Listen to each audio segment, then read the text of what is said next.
he doesn't show me the desire to want to win, and that's my reason for wanting to get away from playing with him anymore, because he don't show the dedication. And I probably should have listened to Michael a year ago when he said that Charles never will win a championship because he doesn't. You can't say the name Michael Jordan without mentioning the name Scottie Pippen. The man said it himself in his Hall of Fame speech.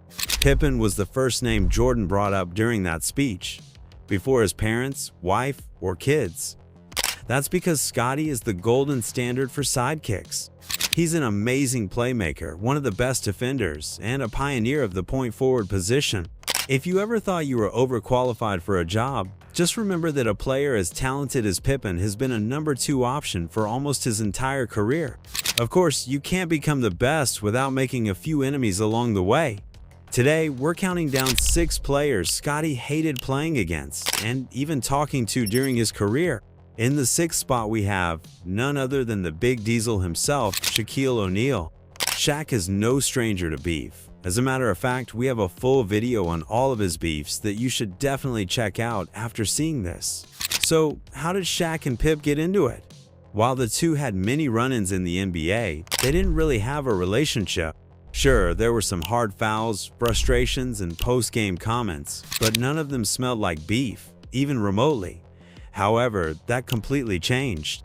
It all started in 2015, when Shaq posted an all-time Lakers starting 5 on Instagram: Magic, Kobe, Baylor, Kareem, and himself. He captioned it, "Who's beating this team?" Then came the punchline, "Don't worry, I'll wait." That post made the rounds fast, and pretty soon people were stacking it up against Jordan's Bulls. It didn't take long for Pippen's name to enter the chat, and not in a good way. Once the media picked it up, the narrative shifted. A TMZ reporter talked to Shaq during an impromptu street interview. The Lakers would beat the Bulls. But it didn't take more than a second for the reporter to mention Scottie's name. Everybody agreed except, Scottie.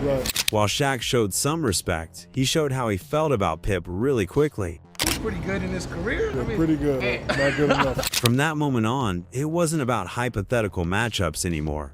It was about Scottie Pippen. Shaq kept it going for weeks. In interviews, he started casually downplaying Pippen's entire legacy. He said Pippen rode MJ's coattails and claimed no one fears Scottie Pippen in the 4th. Speaking of headache, I think Scottie Pippen is like, "Shaq, will you please go away?" On social media, he shared clips of Lakers dominance with captions like, "This is what Scottie was scared of." Whether he meant it or not, the message was clear. Shaq had no problem cutting down one of the most respected two-way players in NBA history, and Scottie didn't take that lightly. Shaq wasn't done. Once Pippen clapped back with a photo of himself holding 6 championship trophies, Shaq treated it like an open invitation. He went on the Dan Patrick Show to explain the situation and dish out a couple of more insults. Don't let bums disrespect me. He even came up with a few metaphors just to spice things up. I'm the bridge, he's the water. He will always be under me. For someone who insisted the whole thing was just a joke, Shaq was sounding really serious about the whole thing. He made it personal. So he comes to me, I'm coming back. And we could do this all day because I have nothing to do. And he proved it. The posts started rolling in. He dug up old photos, made edits, dropped captions. One showed him dunking with a Photoshop Pippen looking helpless in the background. Another had 6 ring emojis next to Pippen's face with the caption, "Congrats, Robin." The analogies kept piling up: Batman and Robin, Puffy and Mace. Even Shaq saying the only reason anyone remembered Pippen was because of Jordan. Shaq didn't back off. He went right back to social media, repeating the same line with even more bite. "The great Michael Jordan got you 6 rings," he said. "You'll always be remembered as Mr. Second Fiddle, second behind him, second behind me. Game ain't over till I say so." That quote spread everywhere. Talk shows ran with it. NBA fans flooded the comments. Some laughed, but others started asking real questions about respect, legacy, and how far was too far. The problem wasn't just the shots, it was how casually they came. Shaq was treating a Hall of Famer like a punchline. Every new post added to a narrative that had followed Pippen for decades that he was never the guy, just the guy next to the guy. And now, years later, another top 75 player was dragging that idea back into the spotlight. Things even got close to a real blow-up. At one point, Shaq warned that if Pippen kept disrespecting Jordan, there could be consequences. He didn't say what he meant, but the message was loud enough. The feud never got resolved. No handshake, no joint interview. Just years of quiet tension and public jabs. Pippen didn't let it consume him, but it stuck. Want to know what else stuck? The beef between Scottie and Dennis Rodman, which took years, the GOAT and best coach of all time to settle. For the first couple of years of his career, Scottie Pippen didn't like Dennis Rodman. That wasn't something he needed to explain. Between 1988 and 1991, the Bulls and Pistons met in 3 straight playoff series. Rodman played his role exactly how Detroit needed. He hounded Pippen on every possession, threw elbows under the rim, and made sure nothing came easy. Pippen said it himself. We didn't have any love for each other out on the basketball court. The Bulls kept falling short, and Pippen took most of the punishment. In the 1988 series, Rodman kicked him in the ribs while scrambling for a rebound. Pippen stayed on the ground, slow to get up. Later on, the migraines started showing up. No one proved a connection, but the timing stayed in the conversation. In the 1991 Eastern Conference Finals, the Pistons went down in 4 games. Even then, Rodman couldn't help himself. In Game 4, he shoved Pippen into a crowd of photographers. Pippen hit the floor, needed 6 stitches, and walked off without saying a word about it for years. There was never any conversation, I can tell you that. Rodman wrote him a letter to apologize. He said the shove wasn't planned and that he regretted it. Pippen didn't care. The series ended, but the tension didn't. After leaving Detroit, Dennis Rodman landed in San Antonio, but it didn't work. He clashed with Greg Popovich, feuded with teammates, and made it clear he wanted out. At that point, most teams stayed away. His reputation was a problem. He was still the best rebounder in the league, maybe the best defender too, but teams didn't want the noise.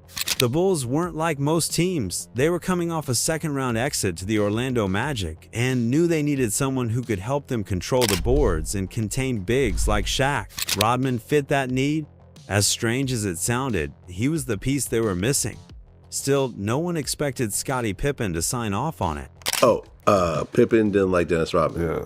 After all the history between them, he didn't even want to be in the same room. Phil Jackson had to burn one of his few favors just to get Rodman through the door. When they finally met, Phil kept it simple. Just apologize to Scottie Pippen. Pippen didn't say much. He simply wasn't ready to talk to the guy who had been antagonizing him for nearly a decade at this point. I definitely can say I wasn't overly excited. Still, he accepted the apology, slowly. They weren't going to be friends, but they didn't have to be. They just had to work, and that part came together fast. Rodman did his job without trying to be anything more than a teammate.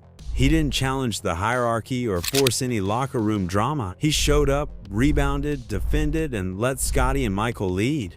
The result was one of the best seasons in NBA history. The Bulls finished 72-10 and cruised to another championship. Pippen and Rodman weren't close, but they shared a goal, and that was enough. As the Bulls kept winning, things got easier behind the scenes. Rodman didn't try to force anything. He played his role, did the dirty work, and gave the team exactly what it needed. Scottie Pippen started to notice. Whatever tension they had, it never got in the way of the basketball. Rodman's defense and rebounding were constant. He brought toughness without trying to be the center of attention. Pippen never forgot the past, but he started to respect what Rodman was doing now. When Rodman kicked a cameraman during a game and the media went after him, it was Pippen who stood up for him. That didn't happen out of loyalty. It happened because Rodman had earned it. Pippen reflected on that shift later. You feel bad, but, what do you say to a guy like that? They never became close, but they worked together, won together, and shared a common goal. That was enough. But not every rivalry Scottie had ended that way. Just ask Larry Johnson. During his playing career, Pippen never really hid how he felt about Johnson, whether he was playing ball on the court or talking to the reporters. We're not best of friends on or off the court. That was his way of saying it without going into details. But the tension was real. In 1996, the Knicks traded away Anthony Mason to bring in Johnson. It was a move that raised eyebrows across the league. Mason was a bruiser, a defensive anchor, and a fan favorite. Johnson was a scorer, but he didn't have the same presence. A lot of fans thought New York got softer. The Bulls and Knicks already had history, but this made it worse. During a regular season matchup in 1997, Johnson got the better of Pippen. Scottie had a rough shooting night, The Knicks won, and the headlines wrote themselves. A reporter brought it up after the game.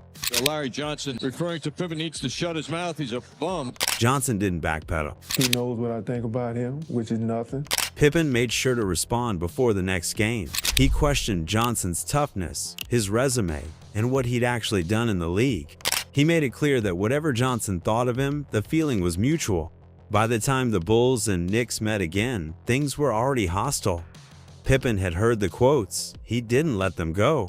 He's garbage. I don't think Scottie said. I think he said he's garbage. That wasn't subtle. It set the tone for the rematch, and everyone in the building knew who the focus was. The Bulls came in looking to feed Pippen early. He wanted the ball. He wanted to respond the way stars usually do by scoring, not talking. It didn't go as planned. Pippen couldn't find his rhythm. Johnson didn't play much better, but he stuck with it. He stayed physical, kept talking, and made sure everyone saw it. Every possession felt like it had something extra. After the game, Johnson spoke up again. He downplayed everything Pippen had done and threw in another jab for good measure, saying he should just give the ball to Jordan. The crowd ate it up. The feud gave Bulls-Knicks games a new edge. Jordan was still the main attraction, but this side rivalry kept people watching. Pippen wasn't just playing New York anymore. He was playing Larry Johnson. By the third meeting of the season, Pippen wasn't interested in back and forth. He skipped the pregame interaction and stayed locked in. The physical play picked up right away. Both teams understood what was on the line, and Pippen wanted to make a point. He didn't let up. He hasn't been able to accomplish anything. That was Pippen's answer when reporters brought up Johnson. He didn't elaborate. He just kept sending the same message. Pippen had 33 points that night. He came up with a game-tying steal in the second half and took control when the Bulls needed it. Johnson had 19. It wasn't a blowout, but it was clear who won that battle. Pippen didn't celebrate. Instead, he just walked off the court. The rivalry didn't end with a handshake. It ended on the scoreboard. Years later, when people talked about the Knicks, the Bulls, and that era, Pippen and Johnson always came up. But if there was one opponent Pippen clashed with even more, on the court and off, it was Charles Barkley. For most of their careers, Scottie Pippen and Charles Barkley kept it professional. They were playoff opponents, all-stars, Olympians, and two of the biggest names in the league. There wasn't much drama between them early on. They respected each other's game and didn't take shots in the press. Here's what Barkley said in the 1995 season, when the Bulls were still playing without MJ, and when Pippen was asking for a trade out of Chicago. Hey, anybody in their right mind would love to play with Scottie Pippen. That tone changed later, but when they joined forces in Houston in 1999, the relationship looked promising. Both players were chasing a championship near the end of their careers. Barkley took a pay cut to help the front office make it work. Scottie decided to dedicate all of his time and attention to helping Houston win a championship. He even brought his personal trainer, Tim Grover. Tim was the best in the business. He made his name being the first personal trainer in the NBA, famously training Jordan and the Bulls. While Barkley seemed to take things seriously in the beginning, training with Pippen, things went off the rails pretty quickly. I took Grover down there, and he lasted about a month. At first, it wasn't a problem. The roster had talent, the chemistry seemed fine. On paper, it looked like they had a shot. But the season didn't go that way, and the partnership fell apart. The problems in Houston started showing early. Pippen didn't see the effort he expected. He had joined the team expecting a serious title run, but felt like the focus and commitment weren't there, especially from Barkley. He doesn't show me the desire to want to win. The tension grew behind the scenes, then spilled out publicly. Pippen didn't hold back in interviews. He felt like Barkley had talked a good game, but never backed it up. When asked about their relationship after the season, he made his position clear. I wouldn't get Charles Barkley an apology at gunpoint. Then came the sentence that stuck with the public till this day. If anything, he owed me an apology for coming and play with his sorry fat butt. At that point, there was no recovery. The team struggled with chemistry all season. Pippen couldn't find a rhythm in the offense, and the spacing never worked. He ended up feeling like a third option in a system that didn't know how to use him. The Rockets didn't last long in the playoffs. After the loss, the finger-pointing started. Pippen and Barkley took their feud to the media, and the relationship collapsed for good. However, we have to mention that in spite all of the beef they had over the years, Pippen still has shown respect to Barkley as a player on multiple occasions. For instance, when recently asked whether Barkley's career is tainted by not winning a championship, Pippen said this. In Charles Barkley's situation, I would say no. He went on to mention that Barkley is a two-time Olympic medalist and a global basketball icon. So something trivial as a lack of ring doesn't hurt his legacy at all. He gave credit where it was due. Barkley was a two-time Olympic gold medalist, an MVP, and one of the most dominant forwards of his era. Pippen acknowledged all of that. He just didn't want to play with him again. After Houston, both players moved on. Pippen joined the Blazers. Barkley retired not long after. There was no reunion, no public apology, no attempt to fix what broke. They kept their distance. Years later, the tone softened, but the distance stayed. They've both said good things in interviews, but only in passing. The respect was there, but the friendship wasn't. Two Hall of Famers, two legends of the game, and a single season that didn't work. But there's one player who Scottie never shows respect to, and that player is Isiah Thomas, and he lands in the second spot of our countdown. If you're interested in basketball, you know who Isiah Thomas is. The man is a champion, one of the best and yet most underrated point guards of all time. And if you're a beef connoisseur, you know a lot about Isiah as well, because as a part of the Bad Boy Pistons, the man had beef with nearly every big player in the 1980s. His rivalry with Scottie Pippen stands near the top of that list. The Bulls and Pistons clashed every season, and every time they did, it got more personal. Isiah was the face of Detroit. Pippen was the rising star in Chicago. For 3 straight years, the Pistons knocked the Bulls out of the playoffs. Detroit made them look soft. They were too young and inexperienced, which made them easy to be pushed around. Scottie recognizes that the Bad Boy Pistons do have a winning record against them in overall matchups.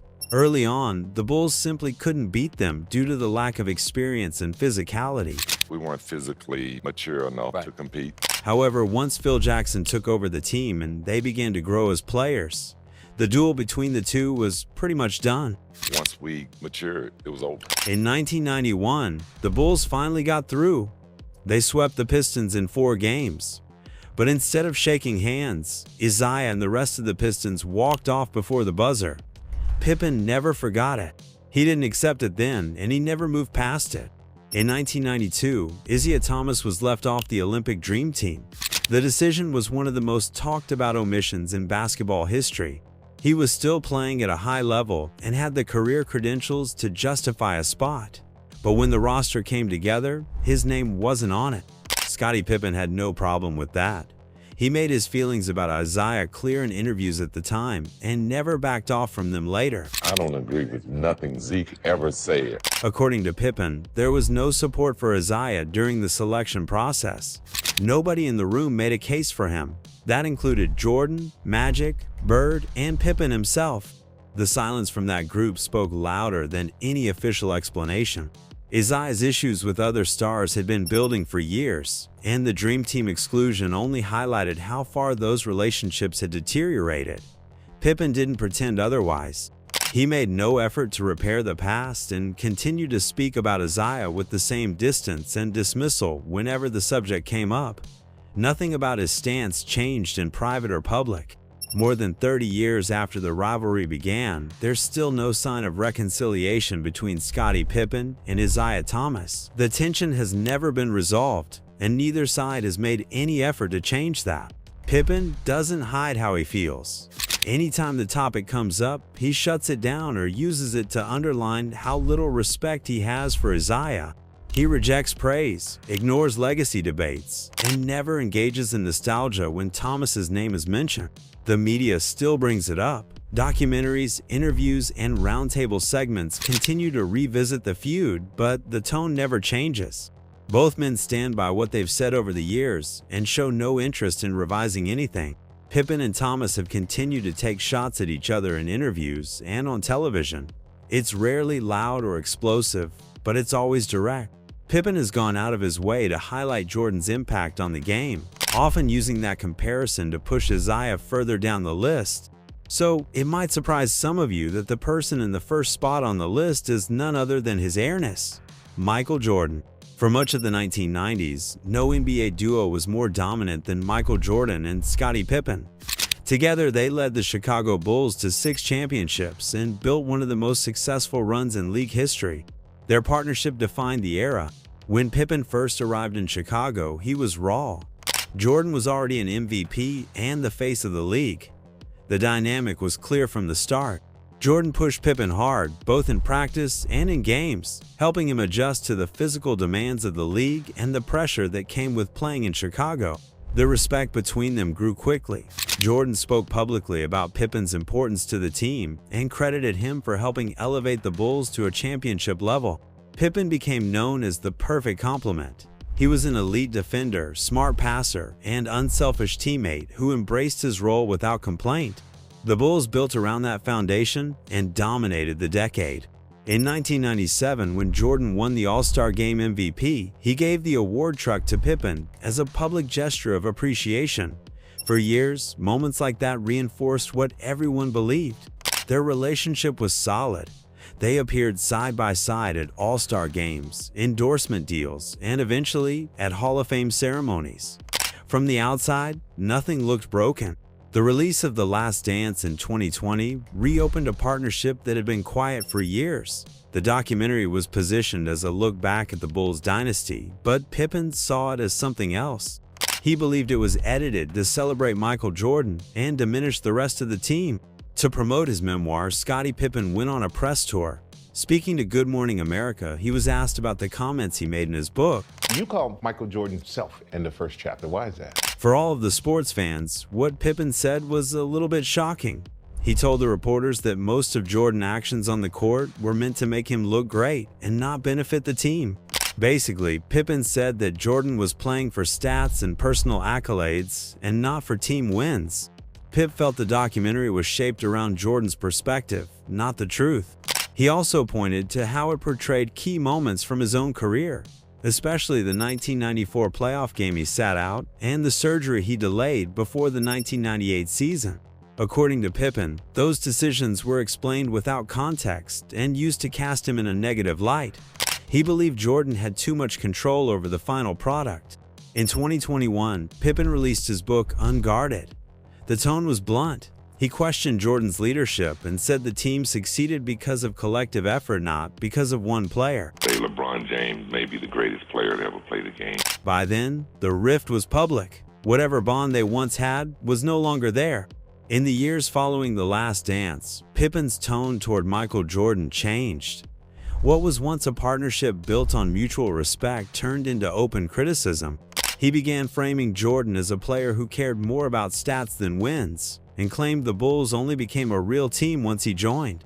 Pippen said he had seen Jordan play before he came to Chicago and wasn't impressed. I seen Michael Jordan play before I came to play with the Bulls. He didn't stop there. Pippen doubled down. He was a horrible player. He was horrible to play with. These statements stood in direct contrast to the way Pippen spoke during his Hall of Fame speech, where he thanked Jordan for his support and praised his leadership. The narrative had shifted entirely. Jordan chose not to respond, but other players did. Like we said earlier, Shaq and several others sided with MJ, publicly expressing disappointment in how Pippen was handling things. Pippen's falling out with Jordan wasn't just about documentaries or old games. The tension spilled into their personal lives. When Larsa Pippen began dating Marcus Jordan, the story became unavoidable. Pippen skipped events where Jordan would be present, and the two never reconciled publicly. The bitterness eclipsed decades of success together. Jordan never responded publicly to Pippen's attacks, keeping quiet through years of interviews and headlines. For fans, the silence only made it worse. What should have been a legacy of greatness turned into unresolved tension. Fans remember the banners, but they also remember how it fell apart. If you want more stories like this, about rivalries, legends, and the moments that shaped the game, make sure to like, share, and subscribe.